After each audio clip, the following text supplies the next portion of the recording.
Começando a gravar. Ah, Está gravando. entendi. Já está gravando. Boa tarde.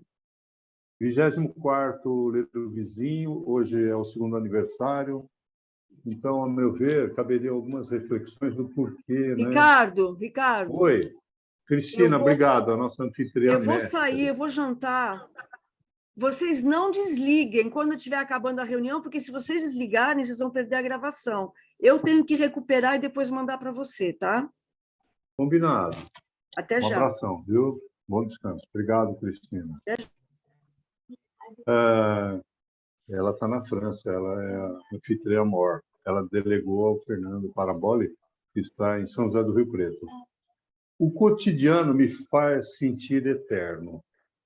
Então, seja por um fio de meada de congraçamento, com reconhecimento de alma da vida em poesia, viver em poesia.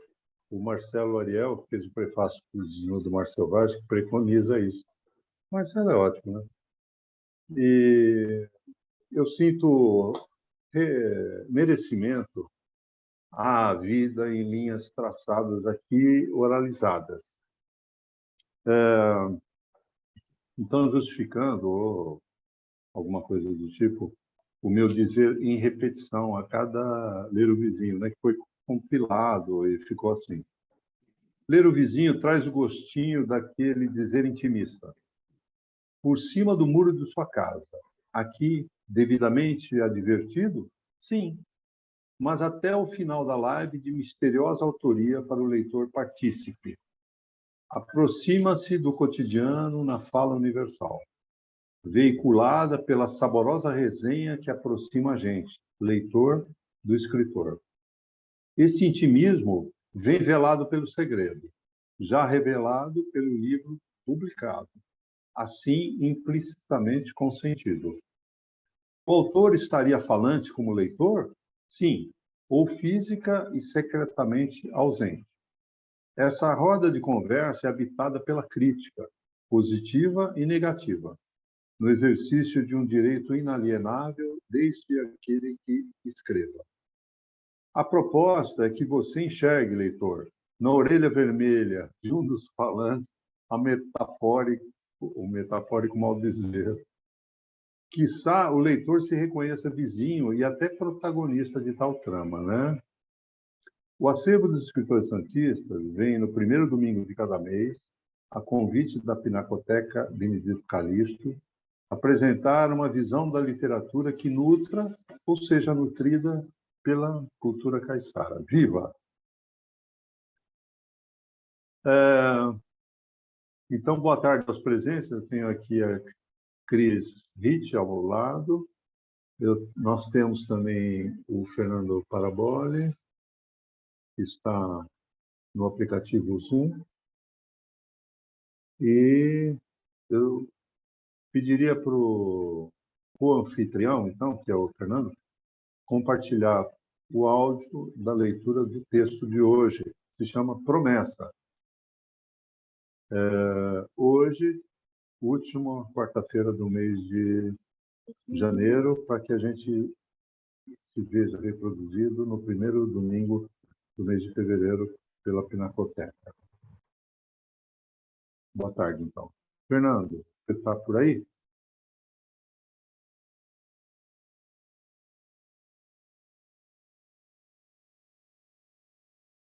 A gente aguarda o compartilhar de leitura do texto que o Fernando irá nos privilegiar. Então, Oi, boa tarde a todos. Estou aqui na sala já. Oi, tudo bem, Cíntia? Beleza, você já conhece a Cris, né? Já. Oi, Cíntia, tudo bem? Tudo bem, Cris? O Fernando pode dar um alô de que está alerta para compartilhar o texto em leitura.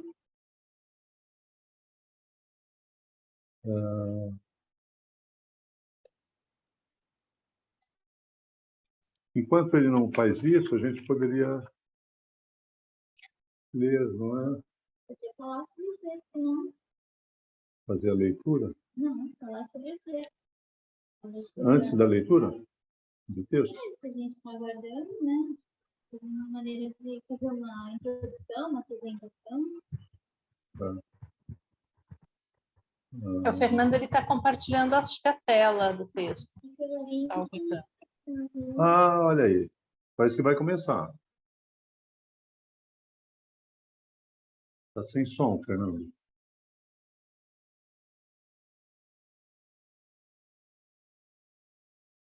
O Fernando está compartilhando, mas o som não está sendo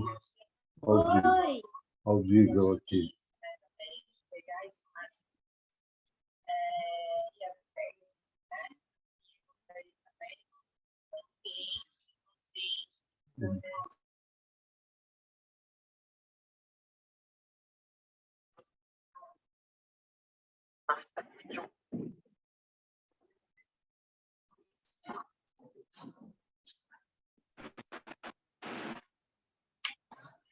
Desculpa. Você estava tentando ir para aqui, mas tem que não é para quem está ouvindo. Você me mandou. É para quem vai ouvir. Eu tinha mandado esse para compartilhar com quem falou no anterior. Se vocês conversam, sobrepõe o áudio da leitura do texto. Não está audível a leitura do texto, Fernando. Não? Não, nós estamos aguardando. Mas você está vendo? Ó, vou parar de compartilhar. Ó, stop. Ah, tá, tudo bem. Tudo bem. É que se eu não ligar som.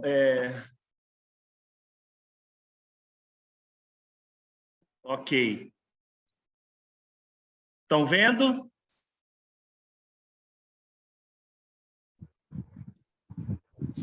Para mim está parecendo como pensando ainda, Promessa. tá? Aí. Conto de Agora Chris Então, Cíntia, Rich. tudo bem, Cíntia? Só roda, atualizando, mas não... Promessa. Conto de Chris Rich, dedicado a Fernando Olinto. A janelinha do banco de trás estava aberta ao máximo, uma fresta de um palmo da mão do menino ali desacomodado. Ele a mantinha do lado de fora do carro e, esticando os dedos, fazia uma estrela por onde passaria o vento que refrescaria seu corpo, sobreaquecido pelo mormaço na estrada. Aquele fim de férias tinha que acabar de uma vez por todas, tinha que parar de escorrer em suor. O verão abafado do litoral paulista atingia o pico em temperatura dentro do Fusca lotado. O pai ao volante, a mãe no banco da frente, a irmã mais nova ao lado e o cachorro dela entre eles, na subida da serra engarrafada, sem água ou chocolate, nem o mísero meio tablete de tutti-frutti, que deveria ter caído no bolso na correria da volta para casa na Lapa. Vê se não esquece nada, que a gente não volta para cá tão cedo, avisava a mãe, com um suspiro cada vez que passava por ele durante o carregamento do carro. A visão do rosto em brasa do filho servia de lembrete a si própria, como uma fita vermelha no dedo, enlaçada tarde demais. Ai, ai, como fui me esquecer do hipoglós, mas você também, menino, por que não ficou debaixo do guarda-sol quando eu chamei? O verão naquele ponto se tornara detestável, contrariando o gosto do menino por dias quentes e sua doce personalidade, ele sempre tão bonzinho, criança fácil de se ter por perto, um amor. Mas o calor abafado, a falta de perspectiva do carro se mover a uma velocidade capaz de renovar o ar no banco de trás, a irmã choramingando, o muxoxo dos pais a cada minuto, o rabo do Chico batendo no gibi que ele já tinha lido inteiro 3 vezes, a pele queimada ardendo, ainda alguma areia nas virilhas o desassossegando um pouco mais no assento de curvim em gomos grudentos. O resto do óleo de babosa no corpo, o cheiro da gordura do frango no almoço, a estática no rádio arranhando a voz da mulher que gritava "Baby, baby, eu sei que é assim".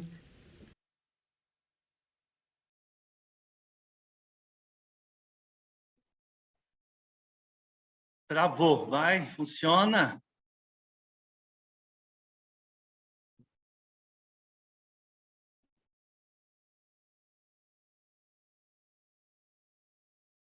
Internet.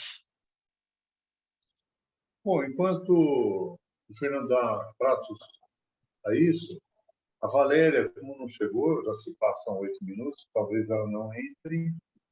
se ela não estiver aí para me desmentir, ela mandou anexo aqui, eu vou fazer a leitura da resenha da Valéria Florenzano.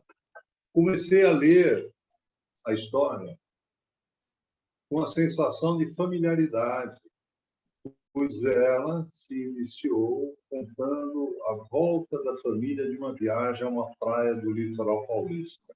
A família voltava apertada em um Fusca, com um calor, familiaridade, porque muitas pessoas já passaram por situação semelhante. Andando em um carro, O xoxo dos pais a cada minuto queimadas. em gomos. Pode ir. E Pode terminar, o Ricardo. calor voltando na praia do litoral. Inclusive eu. Pode dar, então, sequência. Depois eu volto à leitura. Fernando. Continua, então? Isso. Faziam-no crer que o inferno era ali, e não após a morte, naquele lugar de sofrimento dos sermões do tio pastor. Para quem vivera quase 8 verões completos, o menino tinha uma paciência infinita.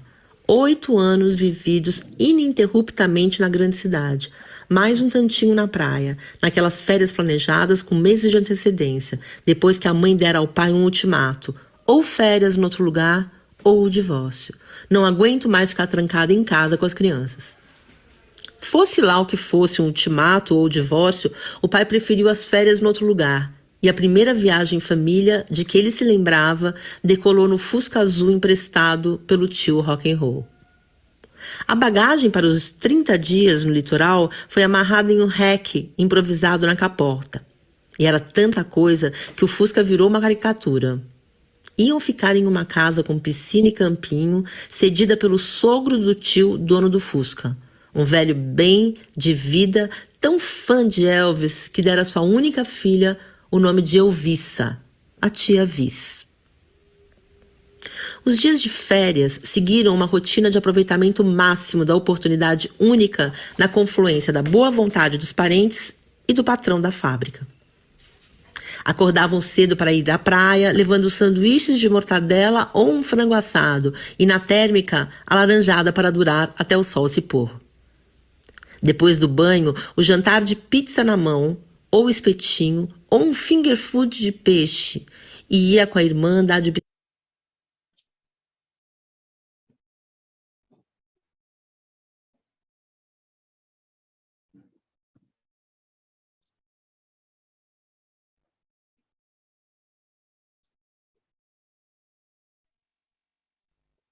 A Valéria. mais tarde, no sofá da sala de estar, em frente às notícias, sem sentido para os seus 8 anos. De manhãzinha, acordava milagrosamente em sua cama com o chacoalhão do pai. São quase 7h30, dizia como quem estava prestes a perder um trem. O menino seguia todas as instruções dos pais com precisão. Se falhou em algo, foi com o sol. Queimou e descascou. Queimou de novo e no meio da 18ª noite, o pai correu a uma farmácia, procurando um unguento que aliviasse o ardido da queimadura. Senão ninguém na vizinhança dormia. No dia seguinte, choveu um toró daqueles, com raios que caíam na cabeça de quem insistisse em ir à praia ou ao deck. Apesar do toró enchendo a rua, o chacoalhão chegou pontual, porque chuva de verão pode acabar num instante, e assim que acabasse, eles iriam à praia. Mas o que acabou antes da chuva foi a luz, no intervalo da Vila Sésamo, e o menino, sem os brinquedos que tinha em casa, não cabe mais nada no carro, não dá, leva um gibi. Pediu um gibi de novo, da banca de jornal na esquina. Com essa chuva? Ah, não vou não, escusou-se a mãe. Nem que me paguem, recusou-se o pai. Me dá o dinheiro que eu vou, suplicou o menino. Toma, vai num pé e volta no outro, e traz um livro de colorir para sua irmã. Lá foi o menino, debaixo do guarda-sol branco e impermeável, se equilibrando na dança com o vento no temporal, como as formigas que carregam lascas de pão 3 vezes maior do que elas. Tira esse guarda-chuva da bolsa, disse o pai à mãe precavida. Levar guarda-chuva para a praia dá azar e ocupa espaço à toa. Leva um salame que vai ter mais serventia. Debochou o pai após a primeira recusa dela em deixar o guarda-chuva em casa. Não, não vou tirar nada. Tá tudo encaixadinho e se chover e eu tiver que abrir o portão.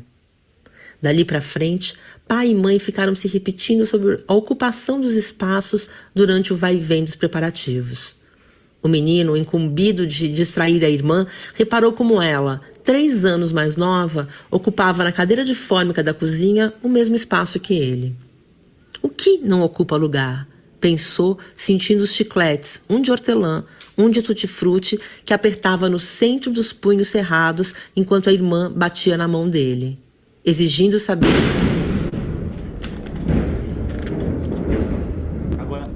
Agora tem a segunda parte.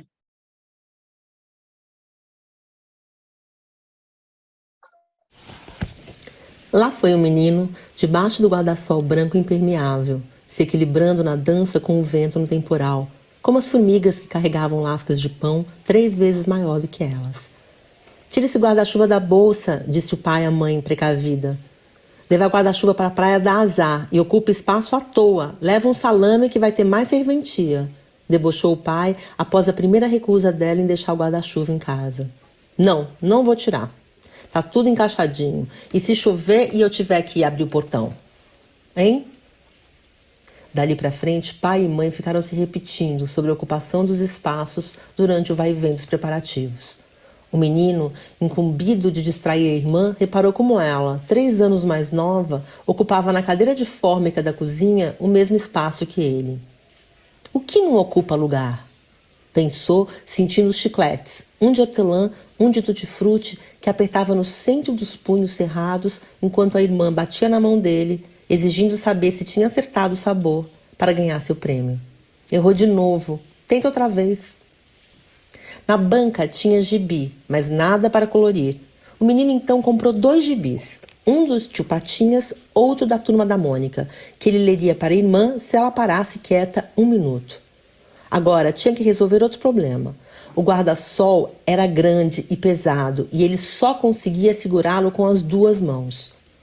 Como carregar tudo de volta sem deixar cair ou molhar nada?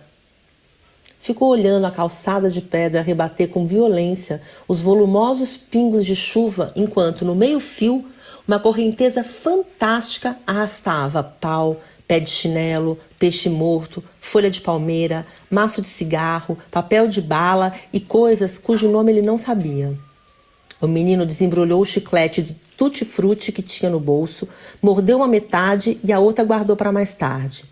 Fez a tatuagem dos irmãos Metralha, que sempre acabavam mal, mas reapareciam a cada nova história como se nada tivesse acontecido, como se a justiça não tivesse efeito. Ou eles nunca aprendessem nada sobre como serem melhores. Será que eles gostam de ser maus? Ou será que é a gente que gosta que eles sejam maus? O menino se perguntava. Ou será que são incontáveis irmãos, sempre com a cara igual? E assim que um se tornava bom, outros tantos maus surgiam para as histórias continuarem como numa fábrica. Satisfeito por não ter borrado o decalque no braço, transformou o papel encerado numa bolinha e jogou na correnteza, admirando a velocidade com que a perdia de vista. Se um dos gibis caísse ali, seria o fim dos irmãos Metralha, que nem no dilúvio do Noé. Viu só o que aconteceu hoje cedo? Ouviu o jornaleiro perguntar a alguém. Mas no meio daquela chuva, não tinha ninguém além dele. Ei, menino, viu o que aconteceu hoje? Ouviu de novo e virou-se para o jornaleiro. Notou que faltava nele uma perna. Olhando melhor, viu que faltavam os dedos. Certamente ocupava menos lugar num Fusca do que os adultos que conhecia. Pensou sem responder ao homem, que já lhe contava o que tinha acontecido ali bem em frente, na Praia da Enseada, cedinho naquela manhã de agouros. Caiu um raio na cabeça de um freguês meu, aqui do bairro. Que Deus o tenha, o seu Wolf, austríaco da Áustria, informou, como se a origem da vítima tornasse o fato mais surpreendente. O relato comprovou que era verdadeira a história dos relâmpagos que miravam o cucuruto de uns poucos escolhidos. Mais fácil um raio cair na minha cabeça dentro de casa do que o Herzog ter se suicidado no doicode. O pai relacionava coisas difíceis de entender. Será que o esqueleto acendia quando o raio acertava o cucuruto? Será que a pessoa se iluminava de dentro para fora, como nos desenhos? Ele foi para o hospital? Perguntou o menino por educação. Não, foi fulminado no local, disse o jornaleiro, e o menino, que lia gibis e na TV assistia Perdidos no Espaço, Terra de Gigantes e Viagens ao Fundo do Mar, soube que o homem deveria ser mau, porque os maus sempre eram fulminados nas histórias. E ele não vai mais voltar? Perguntou, imaginando que o austríaco fulminado poderia ressurgir como um monstro híbrido de alga, um irmão metralha ou um anjo da morte.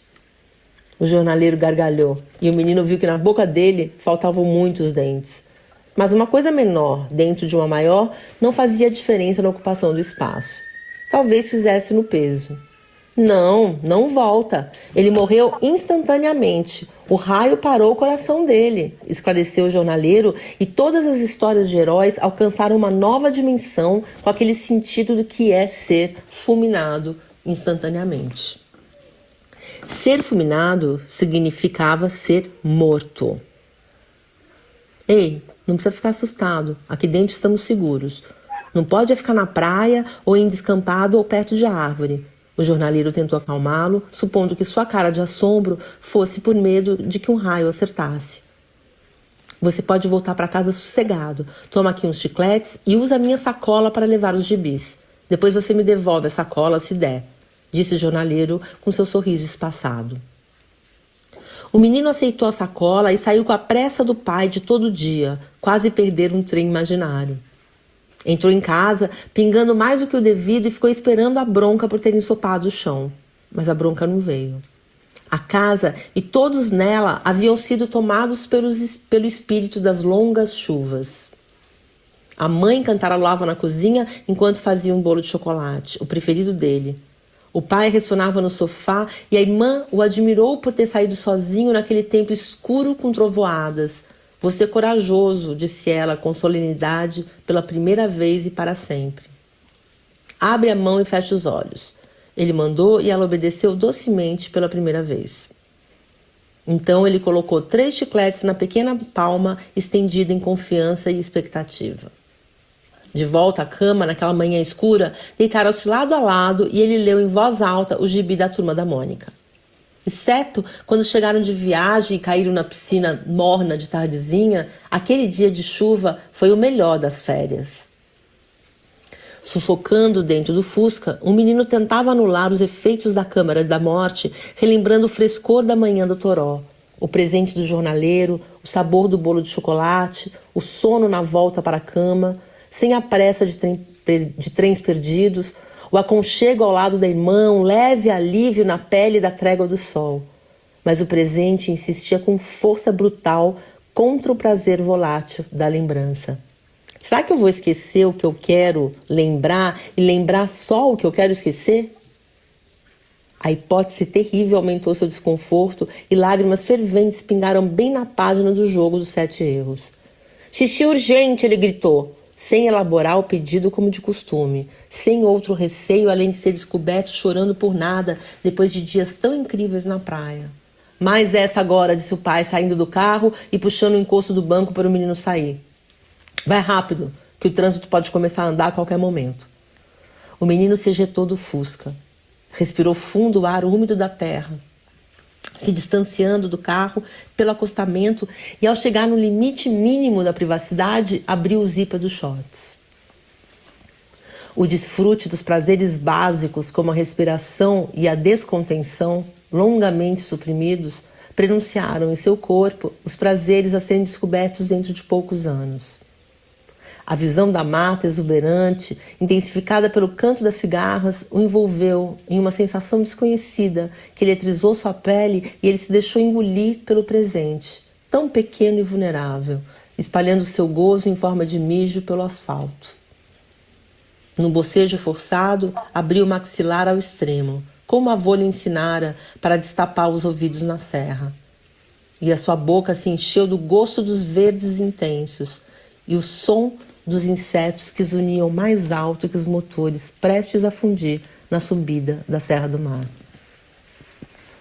Uma vez pegou fogo no motor do carro velho, antes do Fusca, e o tio Rock'n'Roll saiu correndo de cueca pelo meio da estrada com a namorada de calcinha, que não era a tia Viz, que nem biquíni usava, e os dois foram presos por atentado ao pudor.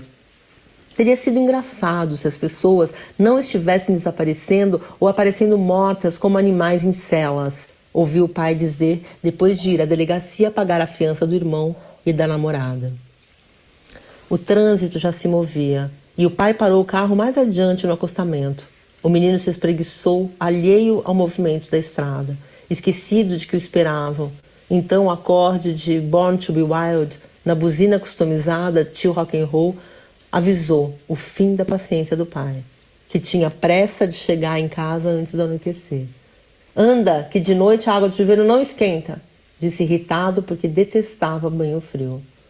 Antes de retornar à câmara da morte, o menino fechou os olhos, respirou fundo mais uma vez e distinguiu, sob o chiado do rádio, a voz de outra mulher, muito viva, como o verde e os sons da mata ao redor. Ela prometia alguma coisa quando as águas de março fechassem o verão. E, sentindo-se pronto como herói antes de uma missão, entrou no carro, imaginando o que poderia ser.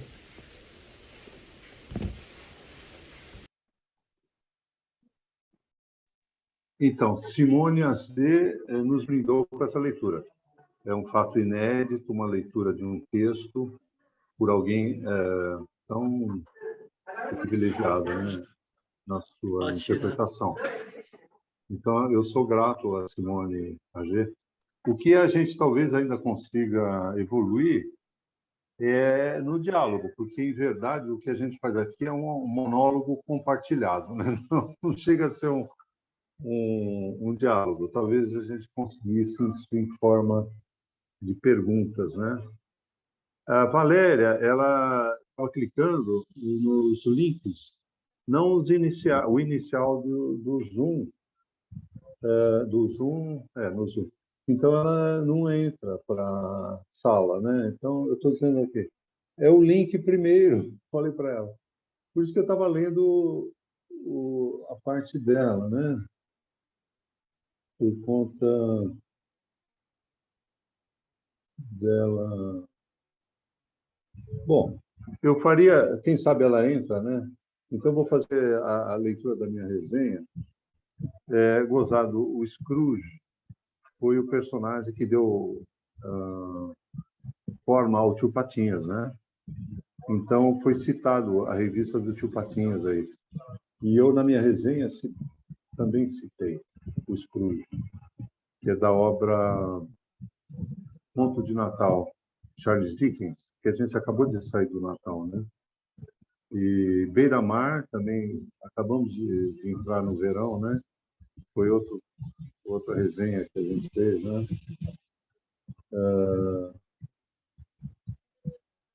Bom, eu estou fazendo uma confusãozinha, mas é mais ou menos isso. O caldo de cultura é esse, pelo menos na minha cabeça. Enquanto a Valéria não entra, eu vou fazer uma leitura da minha resenha, dizendo que promessa, né? É o texto. Minha casa é onde estou, o romance de Ijeaba e Sego, é evocada nesse texto. Por quê? Em seu conto, quando traz o estranhamento de uma Somali arrancada com seu ancestral pai da África para a Itália. O protagonista de Promessa, do autor até aqui secreto, traz esse encantamento pela paisagem litorânea, emprestando olhares àquilo usualmente banalizado pelo adulto e tão enriquecido pelo infante. Como contraponto, eu citaria Conto de Natal de Charles Dickens, onde este autor traz fantasmas que afligem o protagonista Scrooge, em situações vividas e outras a serem vivenciadas, conforme o fantasma, né? E a cometa. Aqui não, em Promessa, há situações vividas pela primeira vez pelo menino. Então, traz um frescor da vida daquele protagonista que não empresta nada a juros, como o agiota Scrooge, mas sim se sente protagonista, que depositário de toda esperança que possa caber naquele corpinho. o conteúdo lhe toca, seja em água da chuva caindo da nuvem, seja correndo junto à calçada, assim carreando coisas que ele ainda nem sabe o nome. Fernando, você gostaria de fazer a leitura da sua resenha? Enquanto isso, eu vou tentar linkar a Valéria. Obrigado. De nada, Ricardo. Então, eu vou ler minha resenha. Estou abrindo aqui para lê-la. Que bom que está dando tudo certo. Deixa eu só virar aqui. Então, vamos lá, né? Vou começar minha resenha. Em 19 de janeiro de 1982, aos 36 anos, morria Elis Regina. Ouvi a notícia no rádio do carro Brasília, dirigida por meu pai em Ubatuba, na Praia do Lázaro, quando estive de férias com a família há anos. Esbocei no banco de trás uma lágrima, a qual fora cortada pela mudança da estação pela minha mãe. Conto isto para iniciar a resenha do conto A Promessa, de Chris Hitch, cuja narrativa traz a história de um menino que passou as férias na praia e viajou em um Fusca dirigido pelo pai dele. Sabe-se que o Fusca é o irmão da Brasília, ambos da Volkswagen. Naquela época, eu tinha 14 anos, talvez bem mais velho que o menino descrito no conto. Talvez não, ele tinha 8 anos. Mas com os mesmos sonhos, curiosidades, vontades. Assim, entre mim e o texto, houve uma empatia em primeira leitura, pois me trouxe o gosto de reviver memórias dentro desta personagem, o menino, criado por Chris Hitch. A narrativa, em terceira pessoa, em primeiro momento, distancia a autora do conto narrado. No entanto, a onisciência do discurso mostra que ela sabe tudo o que se passa com suas personagens, o que difere das minhas lembranças, dos meus pormenores vividos com a família. Isso faz com que o leitor sinta a emoção das viagens das férias na praia da Enseada, pela família. As aventuras passadas nas férias pela nossa personagem, é importante ressaltar que elas são identificadas, as personagens, apenas por pai, mãe, filho, irmã, a irmã mais nova e o cachorro dela. Essa narrativa concentra-se no menino. Voltar para casa, que difícil. A volta, já não tem o sabor do desconhecido. Agora, só lembranças que se transformam em nuvens depois da meninice. Porque voltar sempre é mais chato. Talvez o cansaço dos dias passados intensamente, as descobertas inéditas vividas, as histórias ouvidas e narradas, porque tudo era diferente para ele. Isto não faz deixar espaço para a alegria no caminho da casa. E no desigual, o menino se encontra, envolve-se, tornando-se em quem ele se transformará, ou seja, em um homem com memórias saudáveis, memórias familiares. Afinal, não somos nada sem elas. Viva! Ponto final. Legal. A Valéria acabou de ser contactada aqui para clicar no link certo. Maravilha. Cíntia. Maravilha. Muito obrigado, pessoal. Muito bom, muito obrigado, bom. Fernando. Eu que agradeço a oportunidade. Eu com anfitrião hoje. Hoje eu sou o anfitrião. Eu estou gravando a reunião. Todo o peso do estresse. Está dando tudo certo, Ricardo. Isso que é bom. Parabéns. Parabéns, gente. Estamos juntos. Vamos lá, continuando. O que fazer aí? Cíntia, quer falar alguma coisa agora, Cíntia? Oi, boa tarde a todos. Boa tarde, Cris, Ricardo, Fernando. Bom, eu vou ler então a resenha. Deixa eu pegar aqui. Provavelmente a minha imagem vai ficar congelada enquanto eu a leio, por estar no mesmo aparelho. Vamos lá. Texto A Promessa. O texto claro, poético e muito bem estruturado pela autora traz introdução, desenvolvimento, conclusão. Tudo muito bem interligado, trazendo sentido à ideia central.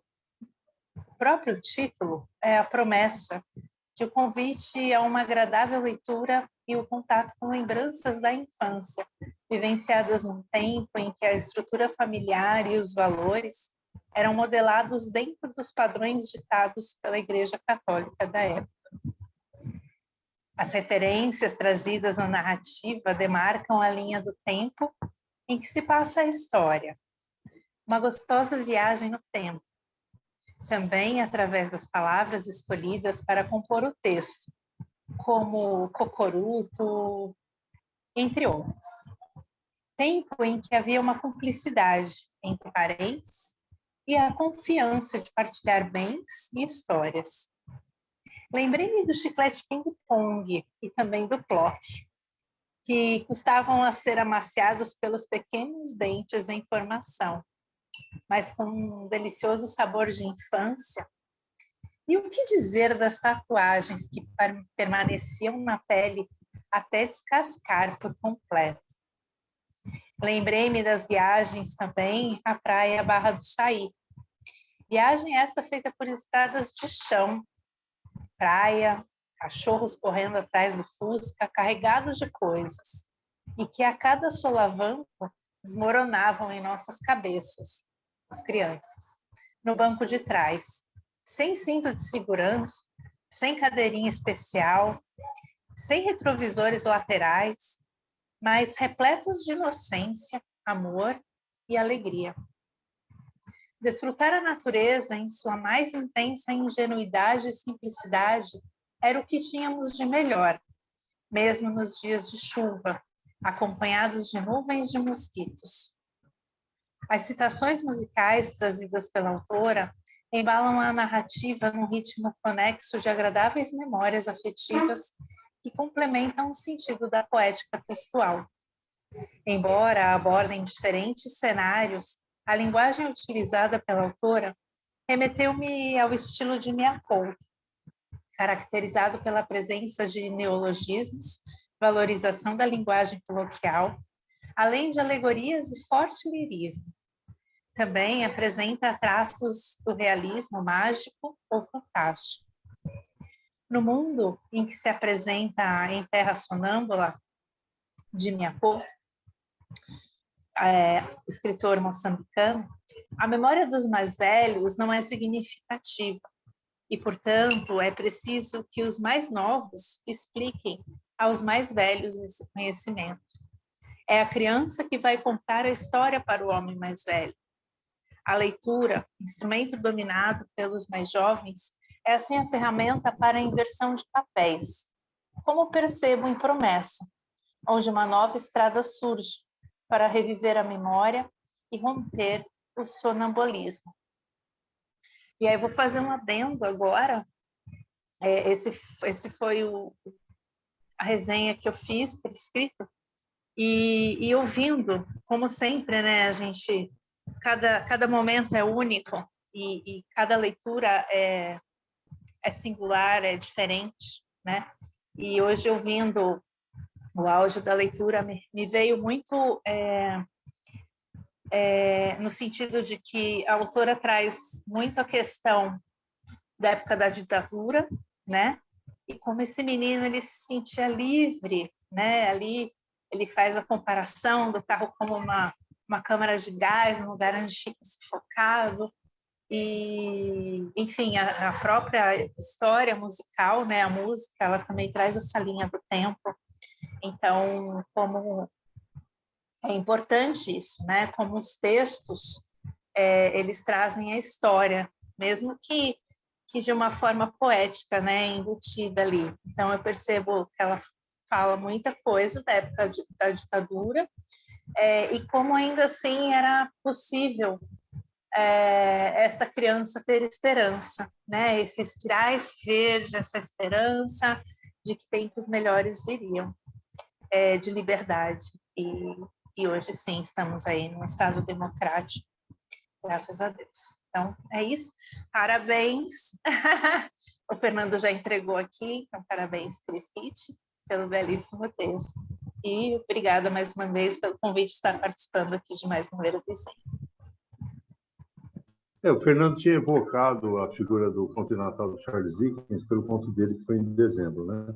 E o Vieira Vivo, o verão, né? Então, dando sequência nesse texto que é da Cris, que o Fernando já entregou mesmo, né? Então, a gente tem mais alguns minutos, seriam 13. A gente dividiria com a Valéria, que parece que já entrou na sala. Valéria, eu estava lendo teu texto, mas bem só o comecinho, nem metade do primeiro parágrafo. Você gostaria de dar um alô? Boa tarde, Valéria. Oi, boa tarde. Você está me ouvindo? Sim, pode falar. Ah, então tá bom. Boa tarde a todos, a Cíntia, Cristina e a Cris. Muito boa tarde, com muito prazer que eu participo, né? Obrigada aí pelo convite. E esse texto, né, eu achei bem interessante, assim.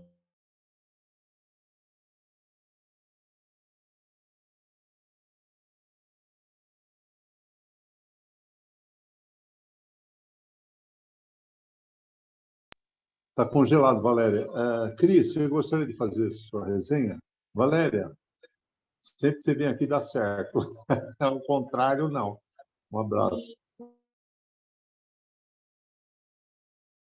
Áudio, eu preciso ler aqui.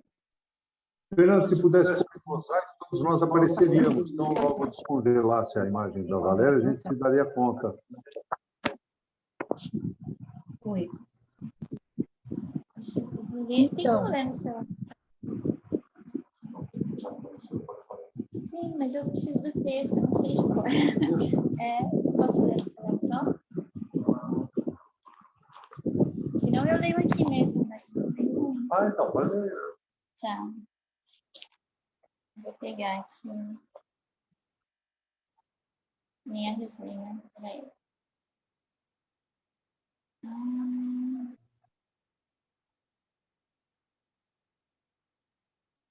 Você mandou por e-mail? Não, eu mandei pelo WhatsApp? Pelo WhatsApp mesmo. É que tá no...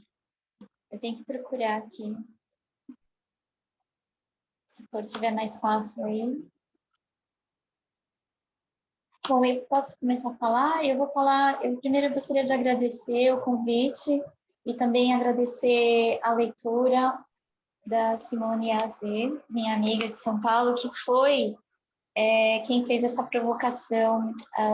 A gente faz parte de um coletivo, somos em 4, o coletivo literário Fênix, e das provocações, há uns anos atrás, foi justamente escrever um conto a partir de uma canção. Então, cada uma de nós deu uma canção, deu o título de uma canção para a gente desenvolver o conto. E a Simone me ofereceu As Águas de Março. Então, esse conto é inspirado pela experiência das Águas de Março, né? Achamos? Tá aí. O conto e a resenha. Esse é o conto. A resenha é autorresenha. Eu fiz a autorresenha também. No arquivo aqui. Então, fica meu agradecimento a essa grande amiga, autora também, publicada. Vai ter um romance publicado em breve, da Cota Blues, pela Companhia das Letras. Achamos minha resenha? Não, esse é o conto. E esse é o áudio. Hã? Se você está no WhatsApp, você Eu mandou estou para mim, procurando, eu sei, mas é porque eu não apaguei nada e estou procurando aqui. A promessa e a resenha. Eu vou fazer o seguinte. Valéria, você tá congelada aí ou descongelou? Não, eu vou fazer. A eu vou minha dar imagem está aqui, congelada. ó. A minha voz está Tem saindo? resenha e já acho. Pode falar então, Valéria, enquanto aqui isso. Ah, tá bom. Então, né, nessa história, né, no carro voltava um menino, né, de quase 8 anos. Pronto, já achei. Tô abrindo. Se congelar sempre. Continua? Pode seguir, Valéria, então. Tá bom. Tá aqui. O menino, né, que teve o nome não foi revelado, né, que pode aí estar representando vários meninos que já passaram por uma viagem como Ela essa. vai ler ou eu leio? Já está lendo. Ela tá lendo. E aí, no carro, né, voltava um menino de quase 8 anos, a irmã, os pais, o cachorro, numa atmosfera de tédio, né, ouvindo do rádio uma música da Baby Consuelo. No final do segundo parágrafo, foi confirmada a situação horrível que estavam vivendo, já que o narrador contou que o menino comparou-a ao inferno que foi descrito por um tio evangélico. Tá vendo? Já que foi mencionado o inferno, eu resolvi comentar sobre um texto na internet que eu li de um pastor evangélico, né, intitulado A Realidade do Inferno, onde o autor diz que hoje em dia... Posso ler a minha? Que minha bateria vai acabar. Quer que eu pare? Quer que eu pare, Ricardo? Depois eu posso continuar. Não, pode falar. Eu estou procurando aqui. Eu já achei. Eu li um texto de um pastor evangélico intitulado A Realidade do Seria a Inferno, última mesmo. onde o autor diz que hoje em dia Minha bateria. Você tem que tirar o som daí. verdades bíblicas inconvenientes, como o inferno, evitando falar sobre ele, já que as pessoas não têm interesse em conhecer mais sobre esse assunto. Isso está de acordo com a nossa história, pois o que o menino considerava inferno, ou seja, ficar dentro de um carro espremido, passando calor, embora seja horrível, é mais fraco que o inferno que é descrito na Bíblia. Então, o tio evangélico deve ter apresentado ao menino um inferno mais brando que o bíblico. Bom, em seguida, conhecemos a razão de a família ter ido viajar. A mãe pressionou o pai a isso, dizendo que se não fossem, haveria divórcio. Então, eles foram em um Fusca emprestado de um outro tio para uma casa emprestada pelo sogro dele. No parágrafo seguinte, foi mostrada a rotina da família em 60 dias de férias. Acordado pelo pai, o menino ia com a família passar o dia todo na praia, para depois comer pizza. Às vezes iam à piscina. Nos parágrafos 5º, 7º e 8º, houve um importante acontecimento da história. Embaixo de uma chuva forte, o menino foi a uma banca de jornal comprar gibis. Foram interessantes as reflexões da criança no caminho para a banca, como a impunidade dos metralhas, que pareciam não ser atingidos pela justiça. Quando chegou na banca, encontrou o jornaleiro agitado, querendo contar para todos sobre um acidente na praia. Por causa da chuva, só conseguiu contar para o menino. Um conhecido dele havia sido fulminado por um raio na praia. Mais uma vez, a criança pensou sobre a maldade, concluindo que o homem era mau, já que os maus eram sempre fulminados nas histórias. Quando voltou para casa com os gibis, tudo deu certo em casa. E ele terminou o dia lendo uma história para a irmã, no dia que foi o segundo melhor das férias. No carro, na volta para casa, relembrou vários acontecimentos das suas férias na praia e concluiu que foram dias incríveis. Finalizando o texto, o narrador nos sugeriu que os acontecimentos da história foram mais positivos que negativos, pois terminou com o menino, mais uma vez, pensando sobre algo que o cercava. No desconfortável Fusca, o desconforto foi esquecido quando ele ouviu a música Águas de Março, de Elis Regina, que nos remete ao título do texto, Promessa. O tão conhecido trecho são as águas de março fechando o verão é a promessa de vida no teu coração, o fez imaginar o que seria essa promessa. O que seria? Penso que é o fim de um ciclo, com as chuvas que encerram o verão. Nos corações surge naturalmente o sentimento de renovação, um sentimento bom, que faz as pessoas terem vontade de viver mais, de seguir em frente, rumo a um novo ciclo. Foi o que aconteceu com o menino quando entrou no carro, mesmo sem se dar conta disso. E acho que isso reflete também o alívio, a coisa boa que houve, entendo eu, né, com o fim da ditadura, né, que é a situação das pessoas estarem aí se renovando, aliviadas, né, com um novo ciclo começando, uma coisa boa começando, que acontece depois de uma coisa negativa, né? Do mesmo jeito que aconteceu com o menino quando ele estava no carro, mas ele começou a se sentir melhor com tudo isso no final. Bom, são essas as minhas palavras e dou as minhas palavras agora ao Ricardo ou à Cris, não sei.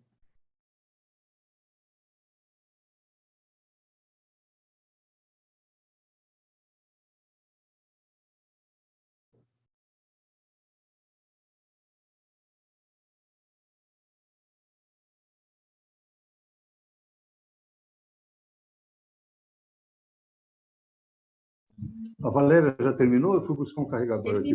Terminei já. Então, então, nós temos mais 5 minutos por conta da Pinacoteca, e a Cris fez a autorresenha dela, mas ela não... Não, eu já achei, não estou conseguindo mandar para você. Está quase terminando a bateria dela? É, Você quer fazer uso da palavra? Eu vou fazer outro caminho aqui para mandar para você. Pode. Quanto tempo de bateria tem? Deixa eu pegar. Posso ler? Pode.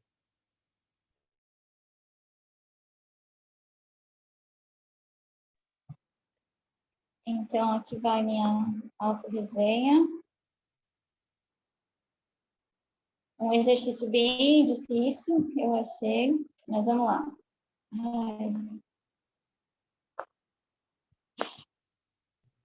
Cadê meu documento?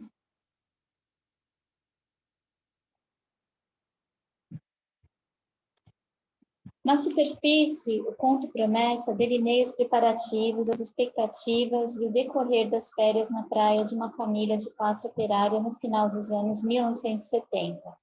Entre pai, mãe, filho, filha caçula, a narrativa concentra-se no menino de pouco mais de 8 anos.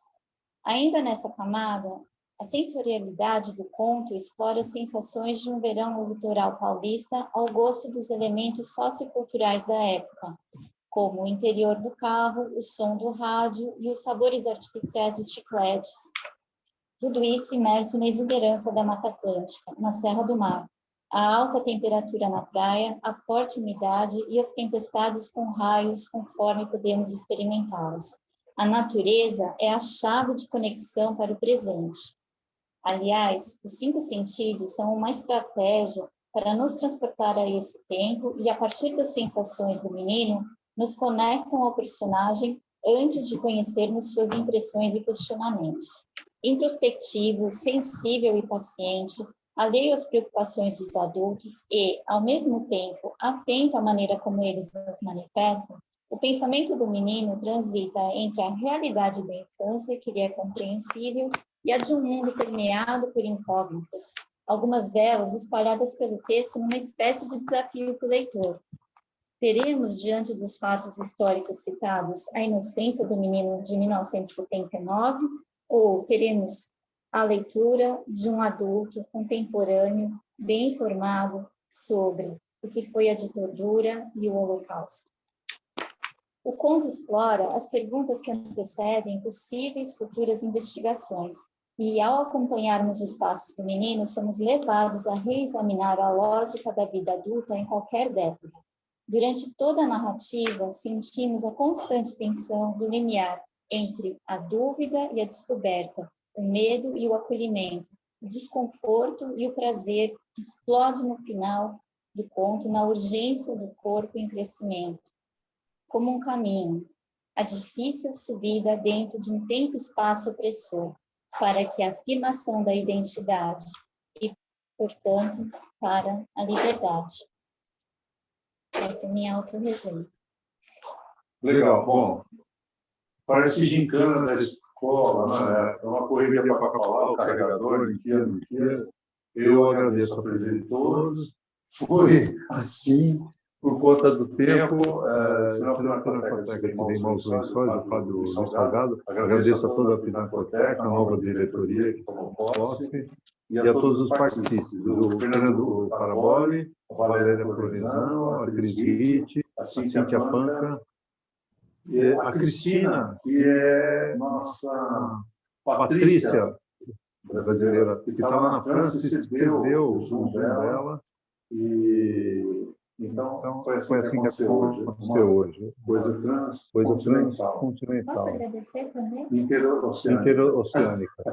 Posso agradecer também? Tá. A Cris quer Eu agradecer. queria agradecer também a resenha de todos vocês. Achei muito gostoso ouvir a impressão que cada um teve, cada um com suas memórias. Fiquei muito feliz de ver que essas memórias de férias estão aí presentes e algumas pessoas, né, fizeram a leitura, né, que realmente tem no texto, né, que são essas descobertas sobre as coisas que estão escondidas ali, né, que para o menino são incógnitas, mas para a gente, leitor, hoje, podem ou não ser incógnitas, né? Então, agradeço muito a resenha de todos e o espaço aqui também comunicado. Muito obrigada. E, nossa, que calor hoje, hein?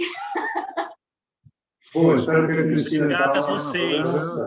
possa fechar. Fernando, como é que você combinou com ela?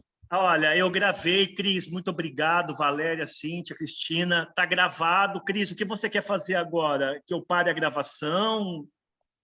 Não sei. Você está com a gravação aí? Hein? Hein? Eu acho que ela está ausente, presente. Então, vamos fechar, já que você garante. Não, acredite não, é outra Cristina. Ela está presente, ela está dando um oi aqui, o microfone está fechado. Ó, stop. Ela disse que... então tudo bem. Eu vou colocar a end Tá na aqui. nuvem. Está na nuvem. Então está garantido. Eu coloquei para gravar na nuvem, Ricardo. Então pode fechar. Então não tem problema. Então, um abraço a todos, fiquem com Deus, até a próxima. Tá bom. Uma aventura, hein? Legal, valeu. Aventura, tchau. sempre uma aventura. Tchau. Tchau, tchau. E a Maiati? A Maiati não entrou, né? A Maiati ficou devendo essa. A Maiati, ela falou que abraço. chegou gente na casa dela de surpresa na última hora. Ela me mandou um recado. Olha, Foi delícia. assim. Legal. Mas Combinado. você leu a resenha abraço. dela. Um abraço. Vou parar a Um gravação. abraço. Tchau. Eu não li a Yes. resenha. Are you sure want to stop recording?